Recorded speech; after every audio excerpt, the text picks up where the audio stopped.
What's up, Trent here with SoundlinkTV with Torchfvce and NVTVS at the Firmament for the Vampire Sleepover. How you guys doing today?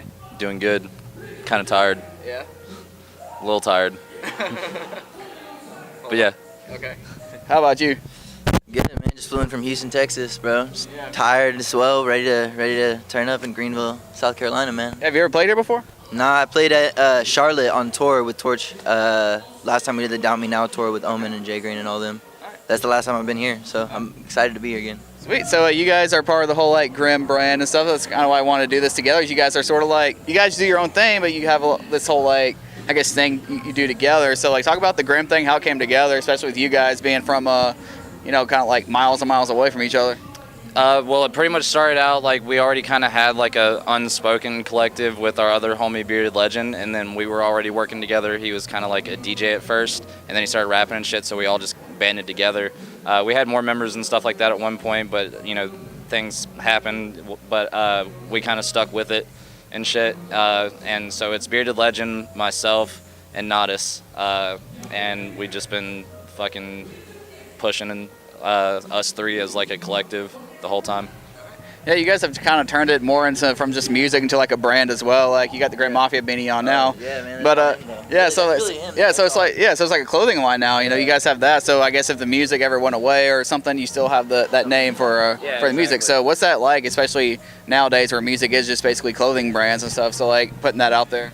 Well, like I've always been weird about having like my own name or logo like on merchandise. So like I was like, you know, why not create a whole brand around the whole collective and stuff like that, so that way everyone, it's, you know, it's based off of like Sesh, Hollow Water Boys, stuff like that. That's and Schema Posse. That all just kind of like we were all influenced by those guys, so we were like we could do this too type shit. And then yeah, we just all like clothes and I've done graphic design pretty much half my life and stuff, so we were like, all right, we'll just turn it into a brand too. So how did this whole, I guess, rap thing get going for you guys? Because, you know, we were just talking about this, you know, this 1,000 Below shirt and stuff, so it seems like, you know, you've heard it probably a whole lot, the SoundCloud rapper thing, so the new MySpace kids or whatever, so it's like a lot of the people who grew up on that stuff are now doing this, including a lot of the bigger names, you know, like Juice WRLD, for example, he's into that stuff too, so like, yeah, so like how'd you guys, you know, cross over personally from that world into deciding to do this rap thing?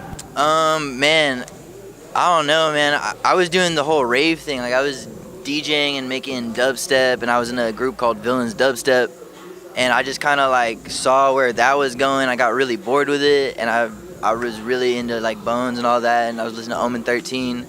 I was just making beats, and I saw like I hashtag Suicide Boys or some bullshit like that, fucking Cole. And I hashtag Suicide Boys, and he hit me up, and he was like, bro, this is fire. And I was like, bro, hell yeah, like I fuck with your shit. Like I've been fucking with. He had a thing called Graveyard Boys. Yeah. And so I was like, bro, I fucking would love to have you guys come out, stay at my house, and like, I'll get you guys booked, and let's do it. And yeah, that's literally it. And they came to my house. We drank a bunch of lean and fucking smoked weed and made a bunch of songs, and then blew up from there. Now we're making our own shows and shit. Yeah. Now for you, like, you know, I've known you a little bit longer, you know, like playing in like deathcore bands and all that stuff, and like, like he was saying, the Graveyard Boys thing, the old thing you were part of, like that was sort of going before the whole like quote unquote emo rap took off last year or whatever. So you've been doing this longer than that. So how did you get in this and stuff? I guess you hit it at the right time in a way, because you're blowing up yourself as an independent artist, you know, working with some of the bigger guys like Ghostman and stuff's been in one of your songs and everything. So how's that been going for you? I mean, pretty much like you said, I started in bands. I was playing bass for my most recent band before I quit to do this full time was Regions, which is now Choke Chamber, you know, with Jesse Weaver and Tyler Schultz and Kwame and everybody. And I've always done rap. I started rapping back in like 2012 and just kind of did it like off and on. Even when I was doing the band thing, but then I pretty much figured, I was like, there's really no return in trying to make it as a band. It's just like a big money pit, and I was like, why am I wasting my time with this? And, you know, no offense to anybody I was in a band with, but, you know, it just wasn't going where I wanted to go musically. And then, so I was like, all right, I'm just going to rap and do it full time and just take it serious. This was probably like mid to late 2015, and then I was starting off solo, and then that's when we started Graveyard Boys. Me and Wolf had started like hanging out again and decided to make music again. And then pretty much it takes off or fast forward to basically what he said. So you guys have had some stuff out together. I guess your most recent thing you guys had dropped was the whole fake beef thing, which for this area, the people who knew you guys, that was sort of hilarious because of the whole like shit talking going on between you guys on social media and everything to hype it up. And so like, you know, how's this? You know, that's the most recent thing I believe you guys have. So what else can people hear from you guys coming up soon, or what other type of stuff you guys got going on? I mean, we got a personal tape with just us, maybe like 8 tracks, 9 tracks, and that's just me and him. And then we have a Grim tape with me, him, and Bearded Legend that's coming out. He has a personal tape. I have 2 personal tapes. Like, we have shit stacked, videos all ready for it. We're just like strategizing to do it properly and not have stuff slept on. Yeah. You know what I mean? Because like there's a lot of content that gets not put in the right places or put out at the wrong time and just gets looked over when it's like actually a great piece of art. You know, You got to think about this stuff. yeah, You know, so it's like now not, instead of just putting shit out, we're kind of putting a plan to it and making sure everything's crispy.